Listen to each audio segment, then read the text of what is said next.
Welcome to the Washington Heights Church podcast. We're so glad you're here.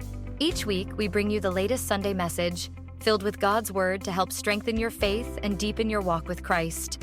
Whether you're tuning in from home, your commute, or anywhere in between, we're thrilled to have you join our community.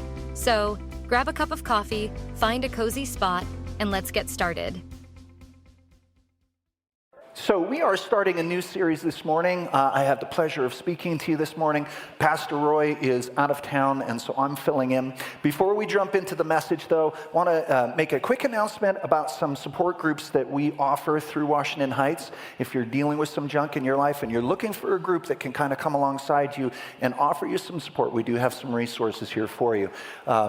Couple of very specific ones. We have Celebrate Recovery that meets every Tuesday right here in this space. They start at 6 o'clock. This is for adults who are working through hurts, habits, and hang-ups. If you need a group to come to kind of work through the junk in your life, Celebrate Recovery is great for you. We have a student version of that called The Landing, which meets Tuesdays. 6:30 to 8:30, and it's similar content to what the adults are going through, but it's specifically geared for our teenagers, grades 7 through 12. We do that every single Tuesday here also. We also, on Thursday night, have Grief Share at 6:30 p.m. and then Divorce Care at 7:30. If you would like more information about the different support groups that we offer here, you can text the word GROUPS to the number on your screen, and we will get that information into your hands. This morning, as I mentioned, we're starting a new series, and it's called Misquoted, and we're looking at common phrases or passages from the Bible that people use all the time that are either taken out of context or maybe just don't even exist in the Bible at all. And I wanted to start off this morning with kind of a shared reality. I'm a fan of the cinema. I guess that's a weird thing to call it in America. It's the movies. We don't call it the cinema. I don't know why I said that. So I love the movies. I remember my first experience going to the movies. It was way back in 1978. Yeah, I'm that old. And why are you laughing at that? I went to, that hurts. I went to the movies, and I saw when it premiered Star Wars on the big screen.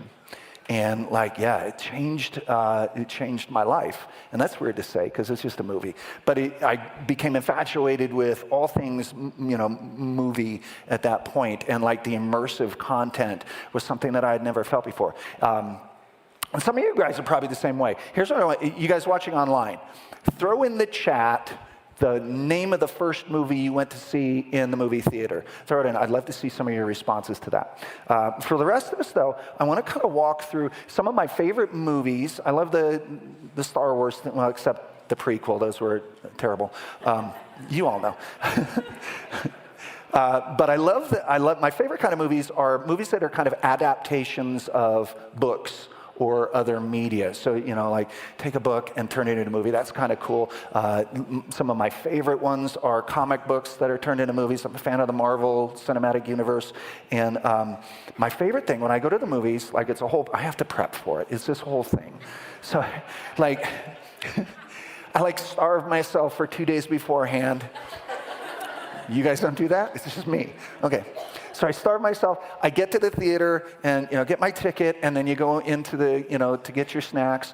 I get, the large buttered popcorn and frozen Junior Mints and some Red Vines and then a gallon of Diet Coke. No, the Diet Coke counterbalances all the rest. That makes it okay. And so you work your way through the theater into the crowd, you find your seat and you sit down and kind of wedge yourself into that spot and you wait and you're eating the popcorn and kind of people watching because I'm a people watcher. And then the magic moment happens, right? Those lights, they dim and you're sitting and you can hear the air conditioners pumping in that ice cold air. Drink some of that Diet Coke, eat some popcorn, and then the movie comes on. And it's like that moment. It's magic. And I want to walk you through kind of an immersive experience, right? Just roll with me. I'm a youth pastor. So I want you to imagine you're in the movie theater and you've got your snacks and you're all set up. The lights have just dimmed. And on the screen, it slowly fades to light. And it's a point of view from behind a guy who's plowing a field with a couple of donkeys. And he's plowing this field, and the camera angle slowly pulls back just a little bit, and you realize it's a first-person view. And in one hand, this guy has a sword and the gleaming glint off of it and the point of the sword. And he's slowly creeping up, sneaking up on the guy that's plowing the field. And just as he gets right to him, it fades to black. And then one of those things they love to do in the movies, right? You get that ba-womp. You know what I'm talking about? That sound. That's the only way to describe it is the ba-womp. It goes, ba-womp. Right? And then the black screen is illuminated ever so briefly by a strike of lightning. And then they pan in close to this dried field, and a small smoldering flame starts to flicker.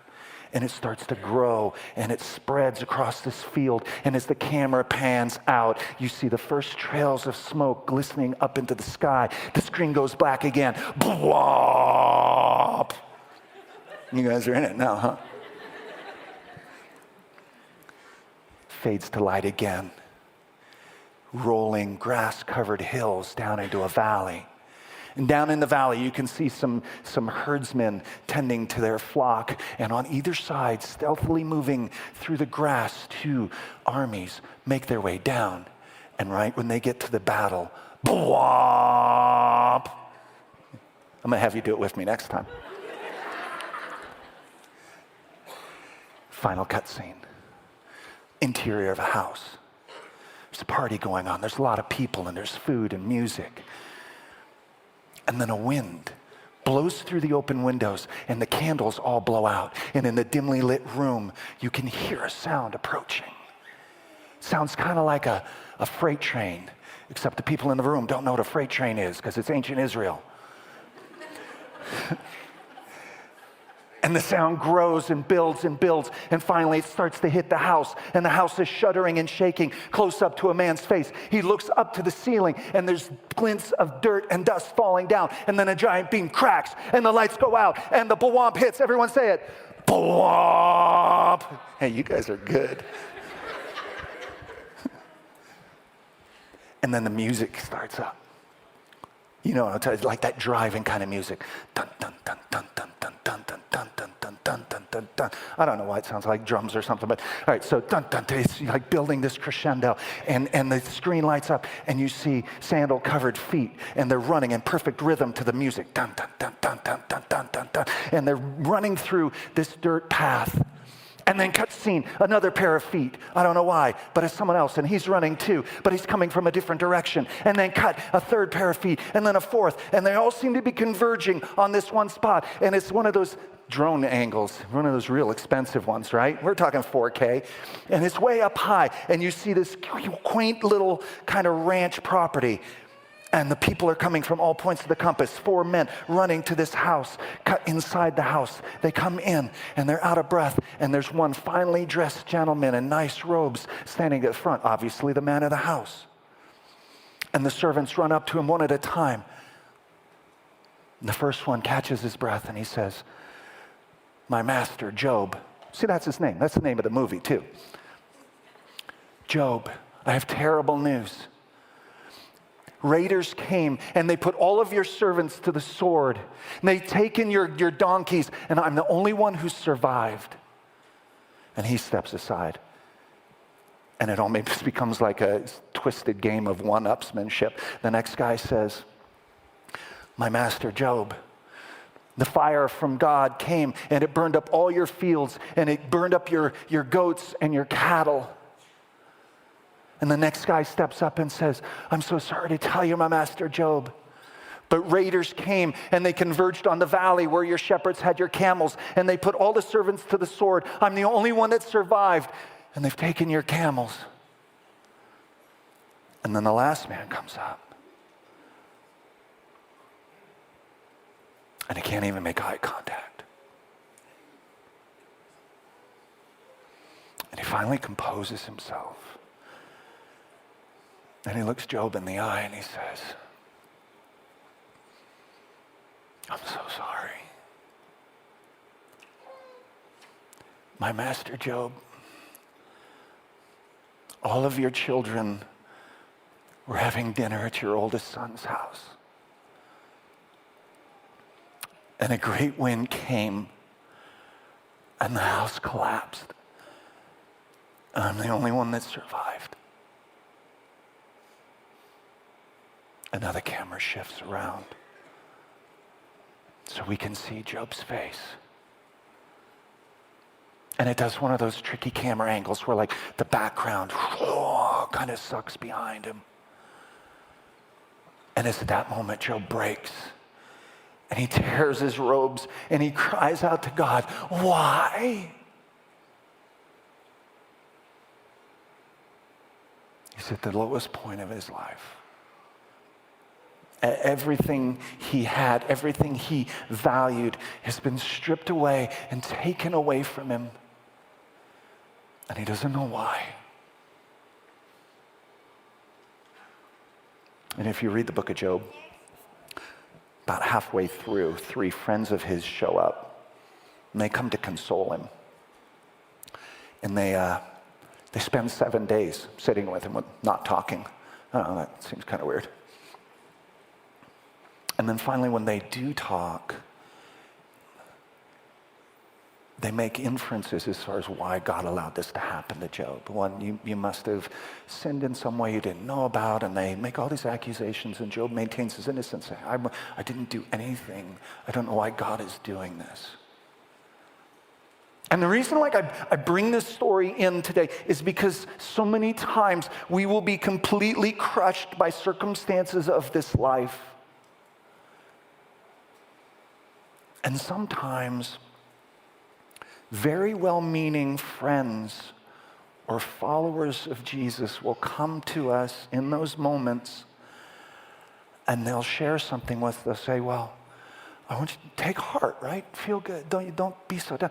Like God would never give you more than you can handle. Right? We've heard this. God will never give you more than you can handle.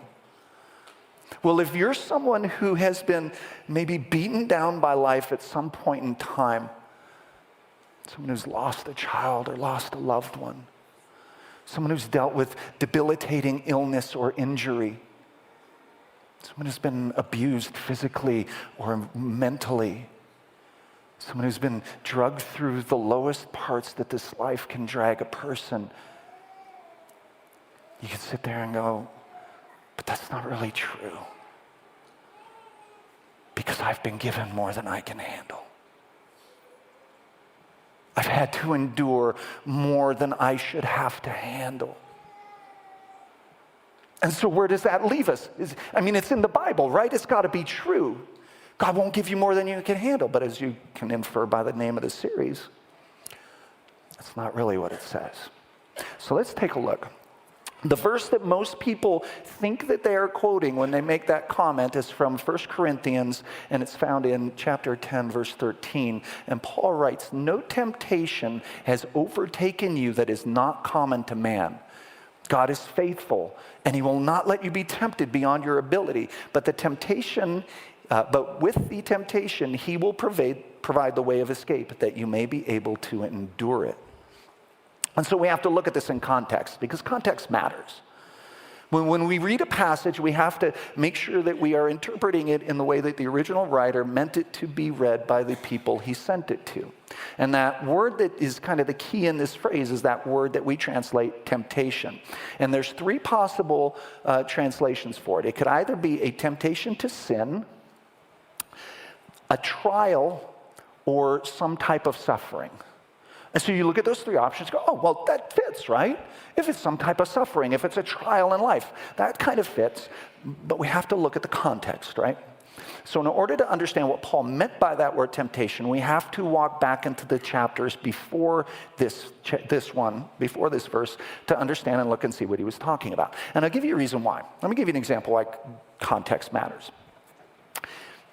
If I were to have a conversation with one of you and say, yeah, I was out for a walk today and I saw a crane. Just think in your mind, what would you picture if I told you that? I had a walk today and I saw a crane. Some of you would picture this: a large piece of equipment used to pick up and move very heavy objects from one spot to the other. Right? Some of you, yeah, obviously, that's a crane, duh. But maybe some of you are from the South. Like, I don't think we have these here. but like if you're from the South, and I said I was out for a walk today and I saw a crane, you might be thinking about this gigantic wetland bird. But without context, it would be hard to know what I was talking about. So we have to place it in context. If we look at the passages right before Paul wrote that passage on temptation, he was talking about Israel's struggle with idolatry, sexual sin, greed, and general grumbling. So he was talking about sin, a temptation to sin. And so we can't translate that verse and use it to say that God won't give you more than you can stand. Because you will. We all know this to be true. If you've lived any length of life on this planet, you probably already have. Or sadly, I can tell you, you will, at some point in time, odds are high, have to deal with something that is more than you can stand. It's more than you can take. Like we live on a broken world. And he never promised us that it would be easy. In fact, Jesus said, in this life you will have trouble. Part B of that is pretty great. It says, but take heart, I've overcome the world. And see, Paul understood affliction. You know the story of the Apostle Paul. You know he underwent great persecution. He had great trials in his life. And like he was he was shipwrecked, he was beaten, he was flogged, he was thrown in jail. And you're sitting there going, no, life was easy for Paul? No. He knew what suffering was all about. In fact, in 2 Corinthians 1, 8 through 9, he tells us, and he's writing this to them, and he's telling his readers kind of what they dealt with right before he wrote this. He says, for we don't want you to be unaware, brothers, of the affliction we experienced in Asia. And he's not talking about the Olympics. For we were so utterly burdened beyond our strength that we despaired of life itself. Indeed, we felt like we had received the sentence of death. He's saying we went through something in Asia that we didn't think we were getting out of. We were certain that we were suffering under a death sentence and that this was going to be the end of the story. And he's telling them this for a reason. He's saying, look, you're going to have more than you can take. And you're going to have to find a way through it. And let me tell you the way through it. But before we get there's reasons for our suffering, right? It's not purposeless. It's not pointless. We don't follow this benevolent God who just throws things at us that we're ill-equipped to handle. It's all designed to help us to seek him and to grow in our faith with him. Great quote. I read this one the other day. It says, for many, the search for Jesus is initiated from experiencing an event in life so powerful, it awakens the dragons of faith from pain so deep, it calls on the hidden fears of the soul in an effort to survive. For others, it means a serious personal life survey that ultimately forces the confrontation with the futility, aesthetics, and despair in their lives. See, we have a choice to make. When we are given more than we can take, we can curl up within ourselves. We can try to do it on our own. We can rely on our own strength, our own ability, our own financial means, or whatever it is to deal with these problems on our own. Or we can allow it to transform us. We can allow it to let us turn to a holy and perfect God who promises to be there with us in the middle of it all. We can choose to do it our own, or we can give it over to God and see what he does through it and in the middle of it and because of it. See, Paul continued in the second half of that verse. He says, indeed, recapping, we felt we had received the sentence of death, but that was to make us rely not on ourselves, but on God who raises the dead. He delivered us from such a deadly peril, and he will deliver us. On him we have set our hope that again. She's talking about, where are you putting your hope? Where are you putting your faith? Like in this world, we are going to be battered and beaten. We're going to be smacked down time and time again because of this broken world. And in the midst of that, we have an opportunity and an option to choose God, to trust him, to allow him to work through our pain, to work through our circumstances, and to be a part of what he's doing. See, Paul suffered in so many different ways. It wasn't just, one-time thing. In fact, we know he had a physical affliction. It doesn't go into great detail of what it is. Paul refers to it as a thorn in his side, and we see it in this verse here. He says, so to keep me from being conceited, right, this is Paul, probably one of the greatest church planter apostles in the ancient world. And he says, to keep me from being conceited, because of the surpassing greatness of the revelations, a thorn was given to me in the flesh, a messenger of Satan to harass me, to keep me from becoming conceited.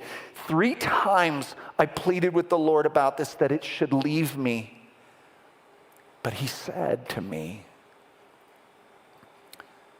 my grace is sufficient for you. For in my power, it's made perfect in weakness. Therefore, I will boast all the more gladly of my weakness. Paul says, when I release it all, when I give up control,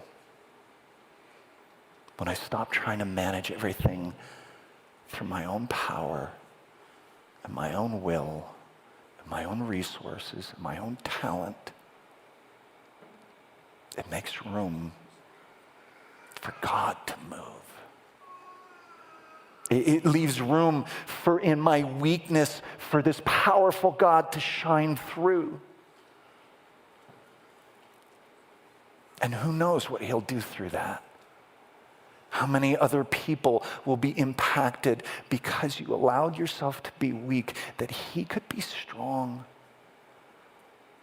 I think as followers, if we spent more time humbly coming to the foot of the cross, with all of our junk in life, with all of our afflictions, with all of our pain and our sorrow, and especially when life gets overwhelming to us, that if we just cried out, Father, I can't do this on my own. It's like in the faith story, we find ourselves crying in the front seat of a car to this holy God saying, God, I can't do this. I need you in my life. And it's through those moments that we see him move in the most powerful ways. Because it's in our weakness that he is strong. See, where are we putting our faith? In our culture, I think too often we view weakness as some sort of moral failure. To admit you're weak is like saying that you are less than or not good enough. But God is saying, I want you to turn to me in the midst of life's trials. I want to be closest to you in the middle of your darkest days. I'm going to be right there beside you when nobody else is. I want to have a relationship with you. He loves you. He cares for you. He created you. You're here for a purpose. There's a reason behind it. But we have to let him in. And when we do, we find that he gives us his grace, which is sufficient for the time. This unmerited favor that we could never earn, that we don't deserve, that he gives to us freely when we put our faith and trust in him. Does that mean when I put my faith in him, everything turns out perfect? No. But it means I know how the story ends, right? I know that when I put my faith and trust in him, it gives him the space to be strong when I'm weak. It gives me that freedom to let it go and turn it over to him because I know he's big enough to deal with it. And that regardless of what happens, come what may, I'm going to continue to pour my faith and my worship into him. Because I know that my time on this planet is finite. I won't be here forever. There is something beyond this. I believe that with every fiber of my being.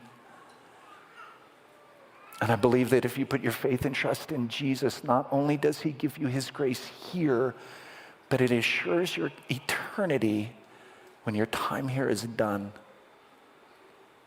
And it's an eternity that you can spend where there's no more sorrow, there's no more tears, there's no more pain, there's no more suffering. It's an eternity filled with love in the presence of an almighty creator God.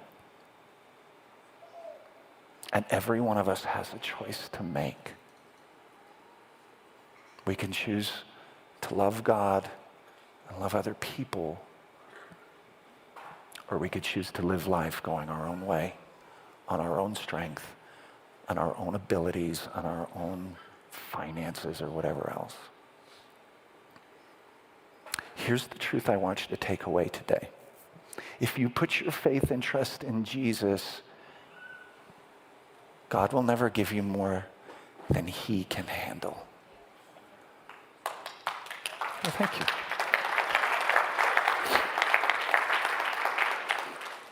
I'm going to pray. And if you're like on the fence, if you haven't decided yet, if you believe in this whole Jesus thing, but maybe there's a still small voice in the back of your mind saying it's time. I can turn it over.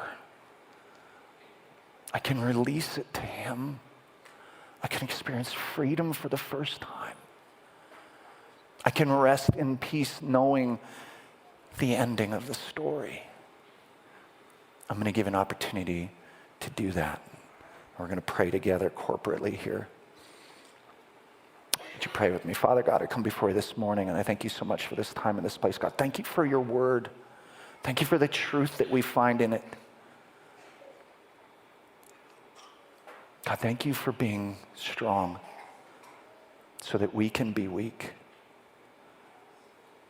God, thank you for everything you do for us on a daily basis. Lord, in response to that, help us to be your hands and feet on this broken planet. God, give us a desire to go back into our home, work, communities, and interact with people in a different way, that we would show them your love, that we would show them the things that you're about, God, that it would draw more and more people to you. Because I just want to help people meet and follow you. And Lord, this morning, if there's someone on the edge of crossing that line of faith, Lord, speak to them right now and let them know that you are real, that you made them, that you love them, that you want to have a relationship with them, and that all they have to do right now is admit that they're a sinner. They can't do it on their own, and put their faith and trust in you as a holy God who sent his son to die a death that we deserve, to pay that debt of sin, so that we could be made right in your eyes.